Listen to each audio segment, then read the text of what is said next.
unfortunately is not with us. He's unfortunately has one, but he's here in our hearts.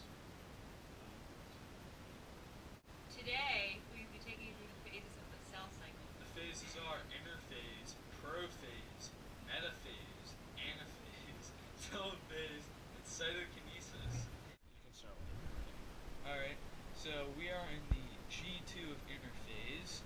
In this phase we have two centrosomes that are formed by a single centrosome due to replication. A centrosome is two centrioles.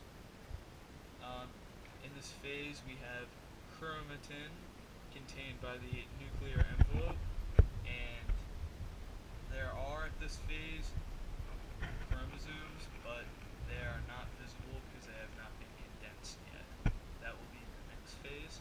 And right here we have the nucleolus, and containing everything is the plasma membrane. And that's the G2 of interphase. Alright, so now we are in prophase.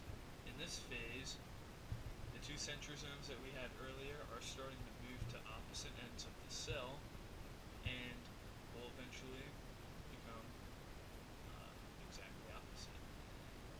These are held together by the mitotic spindle, and in the nucleus we have the chromatid that was from an interphase is now condensed into two identical sister chromatids, which are held together by the centromere, and they are now called chromosomes. All of this is contained in the nuclear envelope, which is all contained by the plasma membrane.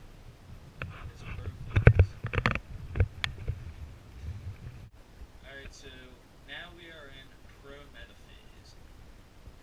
In prometaphase, the nuclear envelope has now been dissolved somewhat, and there are only fragments left. From the aster, there are kinetochore spindles and non-kinetochore spindles that connect to the kinetochore of the chromosome.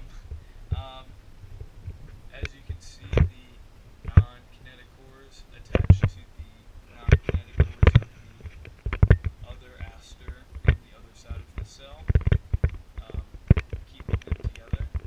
And the kinetochore spindles attach to the kinetochore. And this will set up for metaphase, where the kinetochore spindles will align them along the metaphase plate. All of this is occurring in the plasma membrane, and that is prometaphase. Alright, so now we are in metaphase. In metaphase, it is the longest phase, takes about 20 minutes, and in this phase all of the chromosomes are aligned on the metaphase plate, which is down the center of it.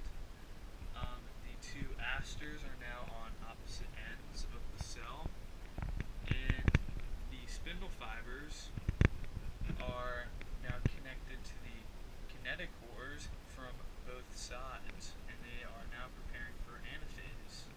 All of this happens within the plasma membrane, and that's it. Anaphase is the shortest stage of mitosis, often lasting only a few minutes. It begins when the codicine proteins are cleaved. This allows the two sister chromatids, as seen right here, of each pair to part suddenly, and each chromatid becomes a full-fledged chromosome. The two liberated daughter chromosomes begin moving towards opposite ends of the cell as their kinetochore microtubules shorten. The cell elongates as the kinetochore microtubules lengthen. At the end of anaphase, the two ends of the cell have equivalent and complete collections of chromosomes. And now I will label the cell. So to start, we have the spindle fibers, as seen in the last phases. And basically everything is the same except for the sister chromatids parting ways. That's it. In telophase, two daughter nuclei form in the cell. Nuclear envelopes arise from the fragments of the parent cell nuclear envelope and other portions of the endomembrane system, as seen here. We have both cells not yet split, because that happens in cytokinesis. We have the cleavage row, and then we have the two daughter nuclei. Also, the nuclei reappear. Then the chromosome becomes less condensed, and mitosis is now. Alright, so mitosis is complete, and now we are at the last phase of the cell cycle, cytokinesis. And all cytokinesis really is